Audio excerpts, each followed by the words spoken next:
Em, Siempre tratando de presentar líneas de reflexión y de análisis para poder pensar sobre lo que nos dedicamos y es justamente la educación. Justo ayer estaba en una defensa de tesis doctoral en México y ayer fue 26 de octubre y ayer se cumplieron 10 años de haber defendido mi investigación doctoral, que justamente tiene que ver con esto, con la educación y con el tiempo. Y lo que son los avatares de la vida y uno lo que no sabe qué va a ser en su futuro en la vida. Mi mamá es filósofa, es profesora de filosofía y mi papá era relojero. Entonces, después de tantos años de distancia, a mis 30 y pico años de distancia, hago mi investigación doctoral sobre la educación y el tiempo. Así que, bueno, ¿por qué empiezo a pensar la educación y el tiempo?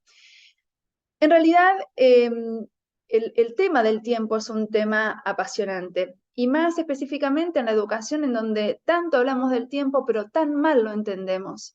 Entonces, cuando yo empiezo a hacer mi investigación doctoral, que es justamente sobre el kairos educativo, este concepto, esta resignificación de la clase escolar de Comenio a la luz de los signos del siglo XXI, es justamente sobre eso. ¿Por qué pensar el tiempo?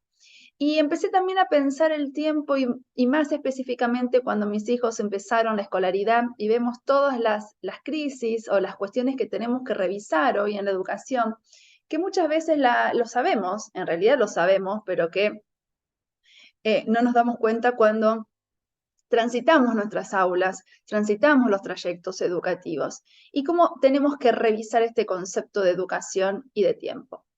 Lo primero que tenemos que pensar es que el concepto de tiempo es constitutivo a la subjetividad. Nos constituimos como sujetos en una cultura y esa cultura está atravesada por el tiempo. Y la educación no es ajena, porque la educación, nosotros pasamos muchos años de nuestra vida en nuestras aulas, en un sistema educativo formal, ni hablar del sistema educativo no formal que lo transitamos durante toda la vida, ¿no? Pero ¿por qué pensar el tiempo? ¿Y por qué pensar el tiempo vinculado a lo que a nosotros nos interesa, que es la educación? ¿Y qué cosa de la educación pensada en qué concepto de tiempo? Bueno, y para eso tuve que hacer todo un rastreo religioso, filosófico y mitológico acerca de cuál es el concepto de tiempo que manejamos hoy en la sociedad y en las escuelas y en la educación. Ese concepto de tiempo que viene de la mitología griega del Cronos. Pero Cronos era el dios que se comía a sus hijos porque el oráculo le había dicho que uno de sus hijos lo iba justamente a destronar. Pero tenemos un concepto de tiempo que viene de la religión católica, cristiana, que aparece en el libro del Génesis, y que es justamente este concepto de que Dios hizo el cielo y la tierra y nos hizo a imagen y semejanza en un tiempo que es propio, en un tiempo de Dios, en un tiempo que se llama Kairos. Y ese concepto de Kairos a mí me resultó muy significativo para poder pensar el tiempo en educación como dispositivo didáctico y como dispositivo metodológico. Ese tiempo de Kairos en la educación se resume como el tiempo en donde las cosas importantes suceden en un tiempo de Dios, que no está no responde a una cronología y que no responde a un tiempo institucionalizado que es el tiempo educativo. Justamente ese es el puntapié inicial. Yo quería saber y quiero saber y sigo investigando sobre este tema, ¿por qué el tiempo escolar tiene una dimensión epistémica, metodológica y psicológica distinta al tiempo de la singularidad de los sujetos que atravesamos las aulas? Este es el puntapié inicial. Entonces, para eso tuvimos que hacer toda una genealogía acerca del tiempo, cómo se constituyó el concepto de tiempo que se empezó a manejar en la modernidad clásica, con la construcción de los sistemas educativos allá por el siglo XVII con Comenio. Comenio no solamente organiza el sistema educativo, sino que organiza la didáctica como disciplina científica, ese perfecto arte de enseñar todo a todos. Y aparece en esa didáctica un concepto de clase escolar. Esa clase escolar que estaba pensada con un docente, que es el poseedor del saber, un estudiante o un alumno, que era el que no sabía, y un contenido a transmitir como verdad absoluta. Ese dispositivo de clase escolar que piensa Comenio para la modernidad clásica es constitutivo de la misma y tiene todas las características de la filosofía y de la organización social de la época. Estamos hablando de un dispositivo didáctico que tiene que ver con la objetividad, con la homogeneización, con la universalización, con la memorización, resabios del modelo anterior, y que cronometrizaba el tiempo, ya sea de las disciplinas, como también de la actividad de los estudiantes adentro de la escuela. Ese tiempo cronológico nos llega hasta hoy para pensar el sistema educativo. Ese tiempo cronológico no solamente fragmenta y fragmentó las disciplinas escolares que nosotros transmitimos todos los días en el salón de clases, sino que fragmenta el ritmo de aprendizaje de nuestros estudiantes. Vamos a ir en un devenir constante entre la modernidad clásica y el día de hoy para poder pensar por qué durante tantos años y lamentablemente hoy seguimos pensando en un tiempo cronológico institucional que nada nos dice de los ritmos y tiempos de aprendizaje de nuestros estudiantes y de nosotros mismos, que son subjetivos y singulares. Y ahí es donde cobra importancia el concepto de kairos educativos, porque todos aprendemos en nuestro tiempo, en el tiempo que nos da Dios para poder conocer. Y no estoy hablando desde un discurso místico, lejos y está esa intención. Estoy diciendo de que cada uno tiene su tiempo para conocer, cada uno tiene su tiempo para aprender, y que es justamente el tiempo de uno. El tiempo de Verónica no es el mismo tiempo de Laura. El tiempo de Laura no es el mismo tiempo de Virginia. El tiempo de Virginia no es el mismo tiempo de Luz. ¿Por qué? Porque cada uno aprende cómo puede y cuándo puede. Pero no estoy hablando de nuestros alumnos, estoy también hablando de nosotros como sujetos docentes, que seguimos aprendiendo, seguimos estudiando y seguimos formándonos. Todos aprendemos en un tiempo distinto. Y este es el concepto de tiempo que se recupera en el kairos educativo. El concepto de kairos educativo viene a resignificar desde la epistemología compleja la clase escolar de Comenio. Esa clase escolar que era ahistórica, apolítica, homogeneizante y universalizante, hoy se tiene que resignificar ¿a la luz de qué? A la luz de los sistemas complejos, a la luz de la epistemología compleja, a la luz de la multidimensionalidad y multireferencialidad que como construcciones metodológicas nosotros necesitamos para poder entender la singularidad de cada aula escolar y de cada uno de los sujetos que habitamos esas aulas, ya sea como docentes o ya sea como estudiantes, a lo que yo llamo sujetos pedagógicos. Porque hoy en el salón de clases todos enseñamos y todos aprendemos, porque cada uno sabe cosas distintas. Y el docente podrá saber más de matemática, de currículum, de didáctica, de arte, porque primero porque es más grande, porque tiene una anticipación del conocimiento distinta a cualquier otro tipo de saber que pueden traer y conocer nuestros estudiantes. Entonces, desde este concepto de sujeto pedagógico, nosotros tenemos que analizar este kairos educativo como propuesta teórica, pedagógica y didáctica, y como propuesta metodológica de construcción de herramientas genuinas para poder llevar a cabo este kairos educativo. Como dijimos, este kairos educativo viene a resignificar en un tiempo singular la clase escolar de Comenio, viene a pensar la relación docente-estudiante no desde la disciplinarización del saber que hoy es necesaria, pero que no es suficiente.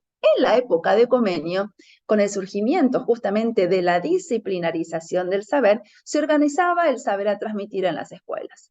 Recordemos que Comenio es contemporáneo de Descartes. Descartes es el que acuña el concepto de conocimiento científico y el concepto de disciplinas. Entonces, a partir del siglo XVII se empieza a fragmentar el conocimiento científico en disciplinas. ¿Qué pasaba? Estamos en el siglo XVII y el avance y el desarrollo del conocimiento tenía la limitación de 17 siglos de historia. Pero hoy estamos en un siglo XXI, en donde pasaron muchos siglos desde el siglo XVII al siglo XXI.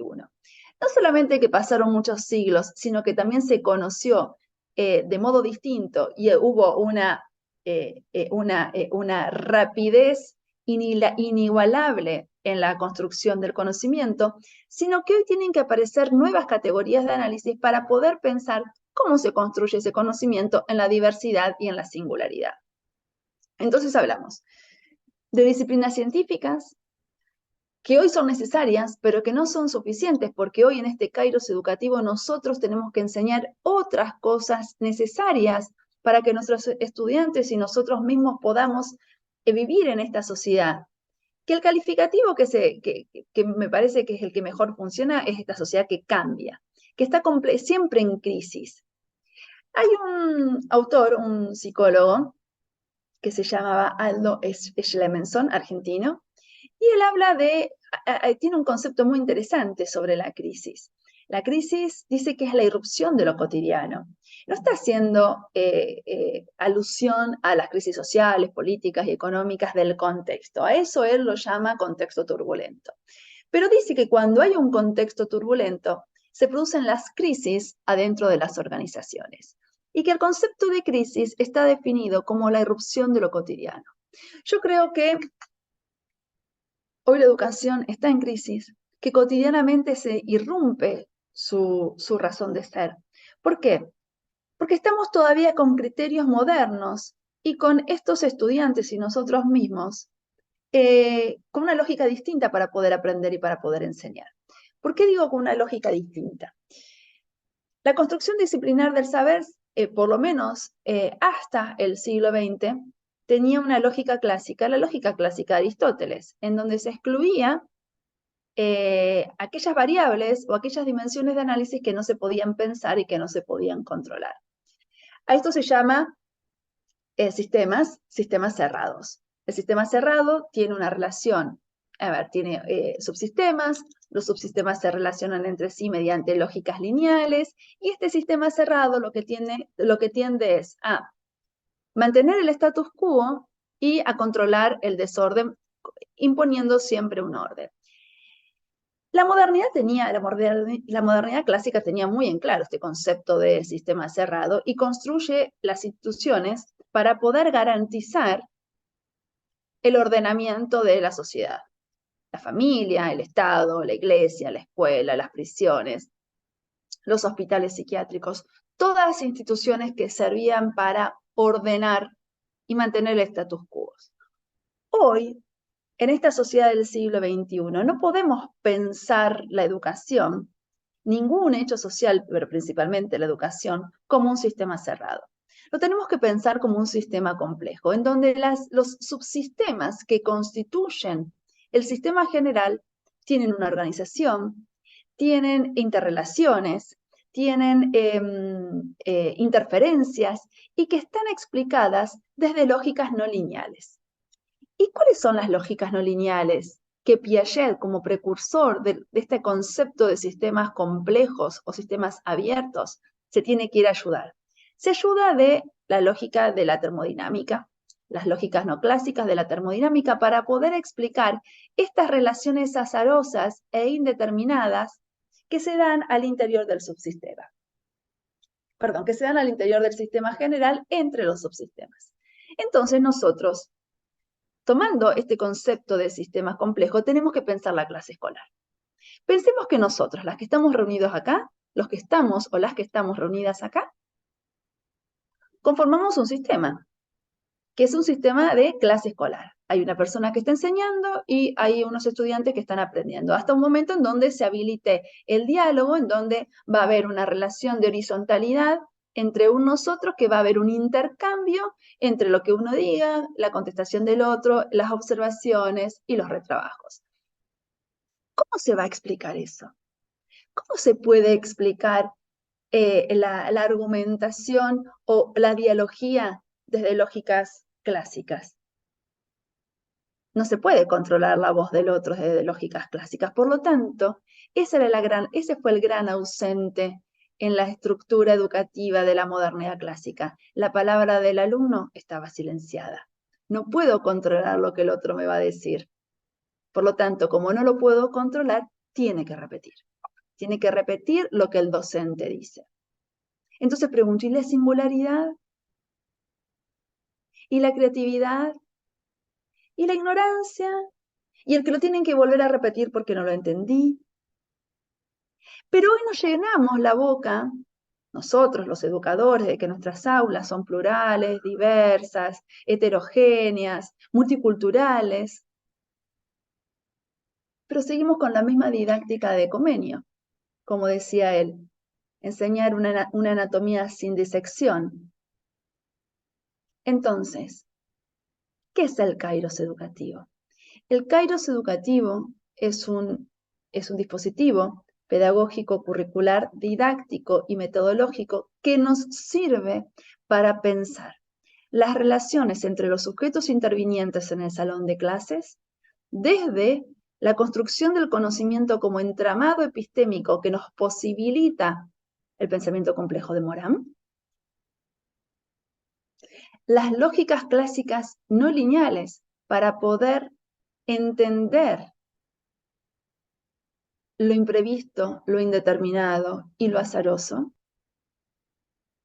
Y entender que la clase escolar, al estar constituida por sujetos, y esos sujetos, al estar construyendo conocimientos, cada uno construye su conocimiento cuando puede y en su tiempo. Y ahí aparece el concepto de singularidad y el concepto de kairos. El concepto de kairos, este tiempo de Dios donde cosas importantes suceden. ¿Y qué es lo más importante que sucede dentro de un salón de clases? La construcción del conocimiento. Entonces aparecen muchas dimensiones de análisis para poder repensar desde este kairos educativos. Las relaciones de poder-autoridad, las dinámicas de grupos, cómo se construye el saber, cuáles son las ideas inclusoras y los conocimientos previos tantas veces silenciados en el salón de clases, desde qué lugar nos posicionamos con respecto a esta cultura o estos saberes cosmovisivos. Y hablamos de saberes cosmovisivos porque somos latinoamericanos. Y no solamente porque somos latinoamericanos, sino porque vivimos en el siglo XXI. Y desde que el hombre es hombre, se constituyó como hombre a partir de las migraciones. Muchas veces migramos, muchas veces nos tenemos que exiliar. En este momento histórico, lamentablemente, tenemos de las dos formas. Tenemos exilios forzados y migraciones deseadas. Por lo tanto, nuestras aulas no son como las aulas de convenios homogéneas, son aulas multiculturales. Entonces, yo creo que uno de los desafíos importantes de la educación hoy, o de los que llevamos adelante los procesos educativos, o de los que pensamos la educación hoy, está vinculada justamente a dejar de pensar la educación desde el punto de vista teórico, porque desde lo teórico todo es muy coherente, sin fisuras, sin posibilidad de réplica, y empecemos a hacernos carnes de qué entendemos cuando hablamos de multiculturalidad, cuando hablamos de evaluación, cuando hablamos de respetar la singularidad, los ritmos de aprendizaje de cada uno y las diferencias. Y ahí está, creo que, uno de los elementos principales de este kairos educativo, la otredad. ¿La otredad qué significa? La otredad es un concepto de la antropología clásica del siglo XIX. Los antropólogos clásicos construyeron el concepto del otro diferente. Este otro diferente, que era diferente al europeo, occidental y cristiano, que iba en exploraciones a lugares remotos en el tiempo y en el espacio para poder investigar a esas comunidades. Eso es lo que se llamó después el método etnográfico, es decir, vamos a vivir con la comunidad X cantidad de tiempo para ver qué comen, cómo se visten, cómo viven, qué piensan, en qué creen, cuáles son sus ritos, sus iniciaciones. el típico caso de Tarzán después, ¿no? ¿Pero para qué? Para después mandar los conquistadores para poder aculturar a esa cultura y que piense como el europeo del siglo XIX. Así se constituyó nuestra América, por procesos aculturativos europeos principalmente. Pero hoy tenemos que hablar de una diversidad cultural, porque no podemos pensar en seguir presentando una única educación, un único contenido, una única evaluación y una única propuesta pedagógica didáctica para la X cantidad de estudiantes que nosotros tenemos al interior de la clase escolar.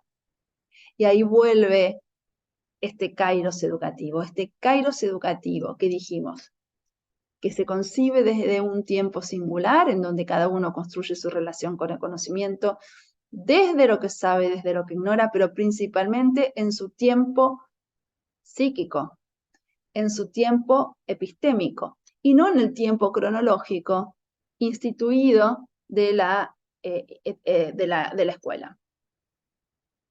Se plantea una construcción del conocimiento y no una repetición del mismo. ¿Cómo se construye el conocimiento? El conocimiento se construye en una relación de horizontalidad y de alteridad entre sujetos. El sujeto docente transmite un conocimiento, un saber. Pero acá hay una cuestión, y acá nos vamos a detener un poquitito en el verbo transmitir. Porque yo puedo transmitir para que cada uno de ustedes repita, o yo puedo transmitir para que cada uno hable desde su diversidad con un margen de libertad para que pueda decir lo mismo, pero distinto. Esto no lo dije yo. Esto lo dijo un psicoanalista egipcio, Jacques Hassoum, que trabajó con migrantes del norte de África en París y acuña justamente este término, el término de transmisión lograda, la categoría de análisis de transmisión lograda. La transmisión lograda es el margen de libertad que en el acto de la transmisión de una generación a otra se repite, pero distinto, desde la impronta, desde la singularidad, desde la subjetividad de la voz de la persona o del sujeto que está hablando. Entonces, para que nosotros podamos transmitir y que esa transmisión sea lograda, en donde el otro se pueda decir lo mismo, pero modificado, aparece otra dimensión de análisis que la tomamos de Freire, que tiene que ver con el otorgamiento de la palabra. ¿Generamos espacios de otorgamiento de la palabra en nuestro salón de clases? Porque eso también habla de la construcción contextuada, grupal y singular del conocimiento. Pero le tenemos que agregar otra dimensión más, que tiene que ver con la reflexividad. Y acá aparece explícitamente el concepto de tiempo. Esta reflexividad, que como toda cuestión educativa nos tenemos que remitir a los griegos, al ágora ateniense, todos los caminos nos llevan a Grecia. ¿Por qué? Porque para reflexionar nosotros tenemos que tener tiempo. ¿Y qué tiempo nosotros tenemos hoy en medio del siglo XXI con esta aceleración continua de este tiempo? Y acá tomamos los aportes de los griegos, con Sócrates principalmente, el concepto de diálogo.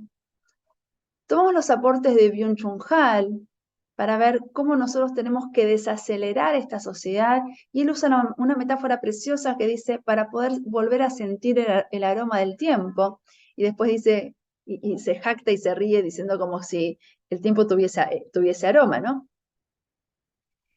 ¿Por qué tenemos que volver la vista a Grecia? Porque Sócrates, cuando caminaba por el ágora con sus discípulos, él enseñaba por medio del diálogo, pero enseñaba ¿a quiénes? digamos que también eran bastante racistas los griegos, porque bueno, las cosas por su nombre también. No todo el mundo podía estar en el ágora discutiendo problemas políticos de la polis, sino cualquiera podía estar en el ágora discutiendo y aprendiendo y enseñando, porque solamente eso lo podían hacer los ciudadanos, y Grecia no estaba constituida solamente por ciudadanos, sino también por campesinos, mujeres, esclavos y niños, o los cuales no eran ciudadanos. Entonces, bueno, esta actividad pedagógica de la Grecia ateniense, de la Atenas de Grecia, del siglo 5, 3, 4 antes de Cristo, nos habla de que esta actividad cogitante era solamente de los varones, ¿no? ¿Y por qué eran los varones atenienses y por qué eran los que podían estar en el ágora? Porque era un tiempo ocioso.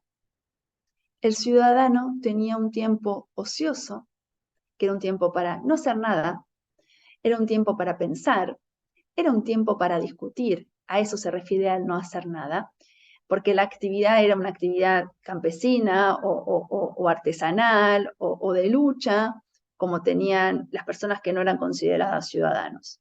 Entonces, ese concepto de ocio traducido al castellano de no hacer nada era la traducción de estar discutiendo los problemas de la polis y estar discutiendo los problemas pedagógicos, es decir, estar aprendiendo o estar enseñando. Ese concepto de ciudadano hoy nosotros no lo manejamos, pero claro, pasaron ya 26 siglos de historia, pero sí tenemos que recuperar el concepto de este tiempo ocioso, un tiempo que nos invite a la reflexión, un tiempo de la reflexividad. ¿Y qué es un tiempo de la reflexividad? Es un tiempo en donde nosotros tenemos que construir nuestra relación con el conocimiento para poder conocer. ¿Y cómo se construye esa relación con el conocimiento? Bueno, a ver, desde Sócrates hasta hoy, todas las corrientes filosóficas y todos los filósofos han tratado de responder a esta pregunta. ¿Cómo conocemos? Por lo general heredamos de la modernidad clásica dos formas de conocer, o por lo menos las que son científicamente aceptadas, el racionalismo y el empirismo. Pero hoy, ¿cómo conocemos? Evidentemente, conocemos por medio de figuras epistémicas. Estas figuras epistémicas, las comunidades, las comunidades científicas, ¿qué hicieron? Indican cuál es la definición de conocimiento, cuál es la metodología para acceder a ese conocimiento. En resumidas cuentas, plantean una relación sujeto-objeto de conocimiento. Lo tenemos desde el punto de vista empirista, lo tenemos desde el punto de vista racionalista. Pero el siglo XX se inaugura con otras teorías, otros filósofos y otra sociedad. Por lo tanto, era un caldo de cultivo para poder pensar nuevas relaciones entre el sujeto que conoce y el objeto conocido para poder instaurar filosóficamente como teorías epistémicas o teorías cognitivas. Y acá tenemos tres principales que yo estudio. La epistemología genética de Piaget, la epistemología compleja de Morán y la epistemología de la liberación con Paulo Freire. Para mí esas tres grandes epistemologías, producto de este siglo XX, del revolucionario siglo XX, nos permiten hoy reescribir y repensar nuestras prácticas áulicas, pedagógicas, didácticas y metodológicas. ¿Por qué ellos tres? Bueno, lo voy a tratar de hacer un poco más sencillo de lo que es, porque los tres son bastante difíciles, tienen diferentes disciplinas de bases, diferentes intereses, pero los tres piensan en cómo se construye conocimiento en pleno siglo XX. Y acá voy a detenerme un segundo en la categoría de interés. La categoría de interés viene de Habermas, filósofo alemán, uno de los fundadores de la Escuela de Frankfurt, en donde él dice, cuando escribe su teoría de los intereses constitutivos del pensamiento, allá por fin de la década de 1960, él dice que el interés es el placer que asociamos a una acción. Y ese concepto de interés yo también lo llevo para poder explicar el kairos educativo. Porque solamente se produce el conocimiento cuando nosotros tenemos interés. Y acá dice, argumenta y sigue explicando Habermas, el interés, que es el placer que nosotros asociamos a una acción, explica, no es el placer sexual freudiano, sino que es el placer por la racionalidad. Es el concepto de eros de los griegos. Entonces volvemos a los griegos. El placer está en conocer. ¿Cómo nosotros tenemos que volver a tener placer por conocer? Podemos pensarlo de otro lugar. ¿Cómo nosotros tenemos que volver a pensarnos desde el placer de construir con nuestros estudiantes procesos genuinos de herramientas y de adquisición para poder conocer? Porque lo que nosotros estamos transmitiendo es un conocimiento disciplinar, que como dije antes, es necesario, pero no es suficiente. ¿Qué es lo que tenemos que enseñar hoy en las escuelas? Hoy deberíamos enseñar procesos metacognitivos para poder apropiarnos de un conocimiento disciplinar en cualquier momento y en cualquier lugar. Estos procesos metacognitivos que tienen que ver con la pregunta, con la argumentación, con la duda, con la discusión, con el sostener una argumentación. Pero desde el advenimiento del siglo XX, nosotros tenemos que pensar con nuevas categorías de análisis. Porque cuando cambia el tiempo, cuando cambia el contexto, tienen que cambiar también nuestras categorías de análisis, porque si no, las preguntas que nosotros tengamos no van a dar respuesta al contexto que se nos está presentando. Entonces, muy genialmente, Piaget, desde su concepción de sistemas complejos y desde su interés por cómo se construyen los conocimientos de menor significación a mayor significación, de los más simples a los más complejos, como objeto de estudio de la epistemología compleja, perdón, de la epistemología genética, construye el concepto de interdisciplina. Desde el punto de vista teórico y desde el punto de vista metodológico. Desde el punto de vista teórico, la interdisciplina, por medio de la yuxtaposición de disciplinas, necesita construir una metodología distinta para el abordaje de la realidad, para el abordaje del objeto de estudio. Eso desde el punto de vista teórico. Y desde el punto de vista metodológico, solamente vamos a poder hablar de interdisciplina si nosotros concebimos a la realidad como un sistema abierto o complejo. Es decir, como dijimos al principio, que las relaciones de los subsistemas que constituyen el sistema en general tienen que estar pensadas, analizadas, caracterizadas y descritas desde lógicas no lineales. Estas lógicas no lineales que tienden al equilibrio y desequilibrio constante, dice Piaget, y que en última instancia toma los aportes de Prigogine con el concepto de estructuras disipativas para poder explicar a estos sistemas complejos. Pero como el siglo XX fue un siglo largo y pasaron muchas cosas pasaron los primeros 50 años del siglo XX y muchas más cosas pasaron en los últimos 50, pero específicamente 30 años de la segunda parte del siglo XX, aparece en la década del 70 otra categoría importante que nosotros estamos utilizando hoy en día, en mi humilde opinión, mal utilizada como el concepto de interdisciplina, el concepto de transdisciplina. El concepto de transdisciplina también tiene su base en sistemas complejos, entiende la realidad como un sistema complejo, pero le agrega dos dimensiones de análisis más. Porque como viene de la física cuántica en su perspectiva de termodinámica, le agregan dos dimensiones más. ¿Y cuáles son estas dimensiones? A pesar de ser físicos cuánticos, y uno pareciera pensar o creería que son bien duros, bueno, vamos todos a la Grecia antigua para poder explicar las posiciones epistémicas y argumentativas independientemente de la ciencia que estemos estudiando. Ya sea Nicolescu, que es el que acuña el concepto de transdisciplina, como el mismo Prigogine con las lógicas no lineales, van a Grecia, y no ahora a Sócrates, sino que se van a Aristóteles, para poder argumentar que esta transdisciplina tiene tres características principalmente. Entender la realidad como un sistema complejo, diferentes niveles de realidad para poder entender a esa realidad, ahora los explicamos, y la inclusión del tercero excluido de la lógica de Aristóteles. Aristóteles, cuando encontraba algún elemento que no lo podía incorporar al sistema, que no lo podía explicar, lo expulsaba.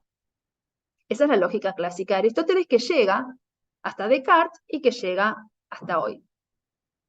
La lógica clásica que dice que todo lo que no se puede explicar o todo lo que no se puede acomodar o incluir adentro del sistema, hay que expulsarlo.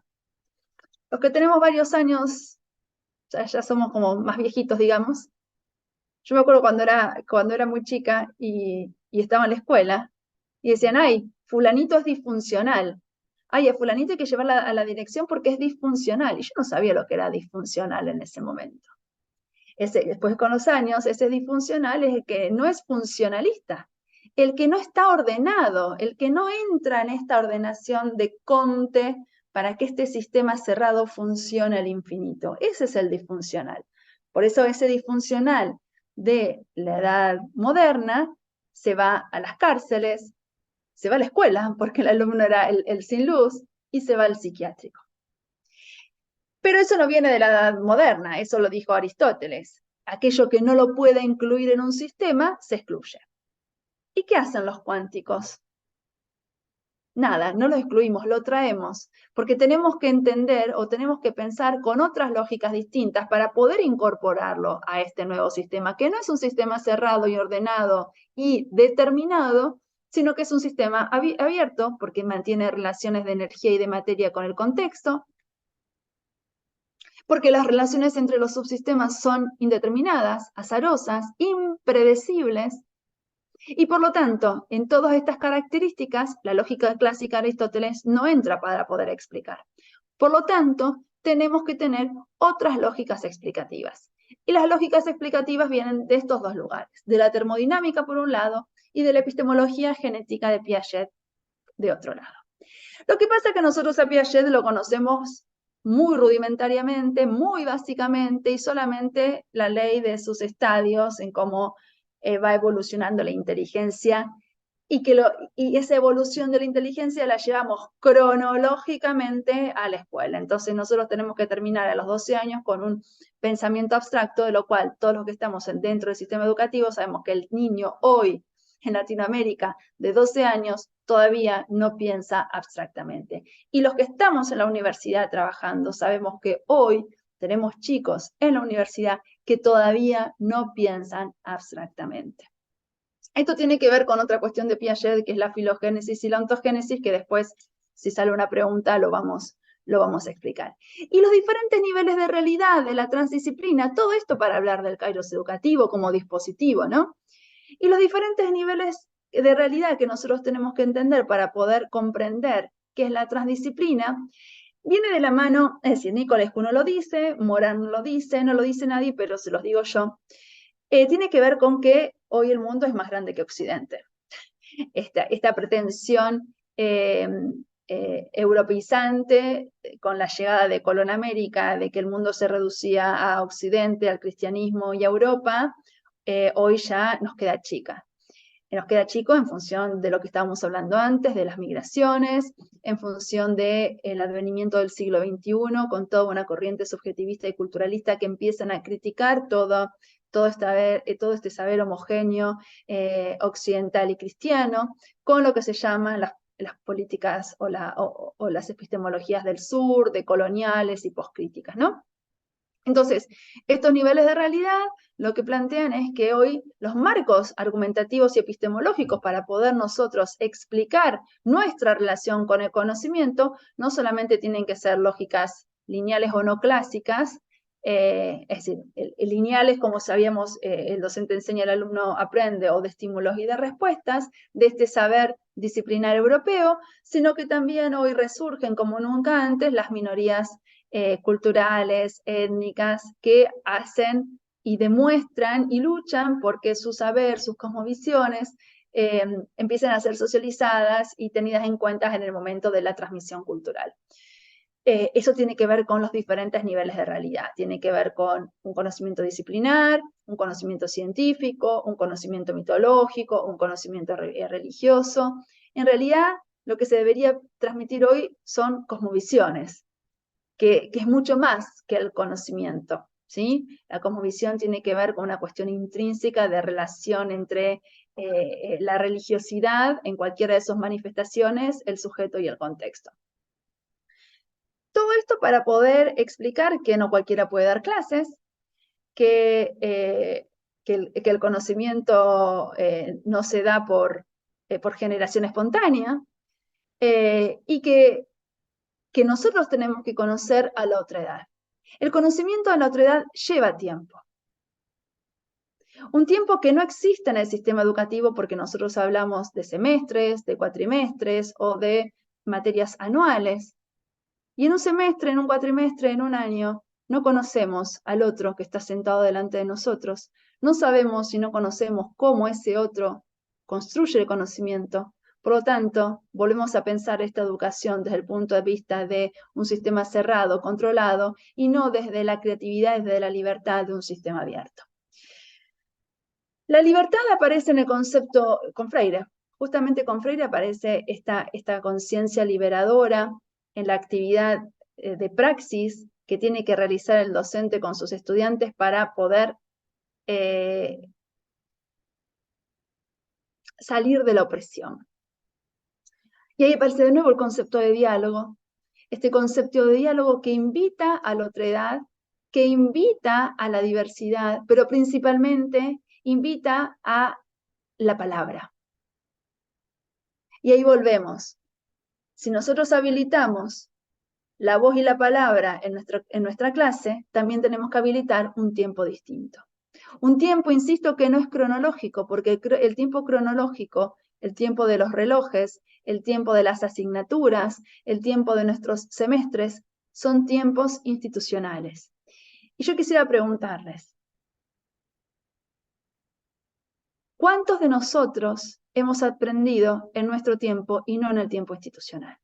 Yo soy una, de la que muchas de las cosas que aprendí, no las aprendí en un tiempo institucional, sino un tiempo mío, en un tiempo propio, en un tiempo, y ahí descubrí el verdadero concepto del insight. De repente estaba haciendo otra cosa y aprendí lo que era la teoría curricular. De repente estaba haciendo otra cosa y pude entender lo que decía Prigogine con los sistemas alejados del equilibrio. No en un tiempo cronológico, no en completar preguntas o en hacer evaluaciones. Ahí está el verdadero concepto de complejidad en la relación y en la construcción del conocimiento. Tenemos que pensar en esta palabra de construcción, cómo cada uno de nosotros construimos nuestra relación con el conocimiento. Pero acá aparece otra dimensión de análisis que viene de Byung-Chul Han, en un texto muy hermoso. En realidad a mí me gustan todos los textos de él, pero un texto muy hermoso que se llama La expulsión de los distintos. El sistema educativo expulsa al distinto, a pesar de que dice que tenemos aulas diversas, multiculturales, y que nosotros tenemos en cuenta el ritmo de aprendizaje de nuestros estudiantes. Si todo fuese así, no tendríamos problemas. Si todo fuese así, porque tenemos una única planificación y una única evaluación. Porque para conocer al otro necesitamos tiempo. Y en los sistemas educativos latinoamericanos, por lo pronto, por donde nosotros vivimos y por lo que conocemos, un docente no trabaja en una sola escuela, trabaja en muchas escuelas y va corriendo de un lado para otro. Y fíjense, va corriendo, porque si no, no llega a tiempo. Parecemos el conejo de Alicia en el País de las Maravillas que va corriendo con el reloj haciendo el tic-tac porque llegamos siempre tarde.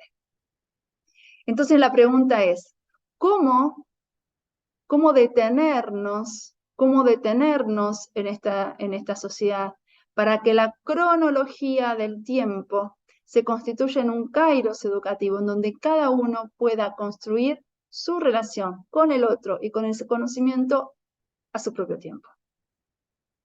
Lo que Byung-Chul Han diría, detenernos a sentir el aroma del tiempo, insisto, en un tiempo que es subjetivo. Y acá es una crítica a la formación docente, implícitamente, pero ahora yo se los voy a hacer explícitamente. Nosotros somos formadores ya sea de aquellos estudiantes que van a ser profesores o maestros, o formadores en algún tipo de escolaridad básica. Nosotros seríamos los primeros que tenemos que tener el tiempo para poder relacionarme con el otro, para poder construir con el otro, para poder detenerme con el otro. Y somos los primeros, es que estamos siempre atrás de un contenido, de un programa y de un semestre que se nos escapa.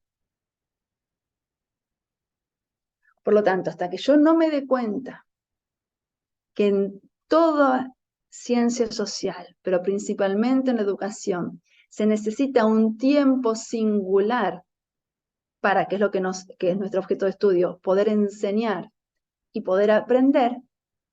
Esto no va a ser un dispositivo curricular didáctico y metodológico, sino que va a ser una teoría más.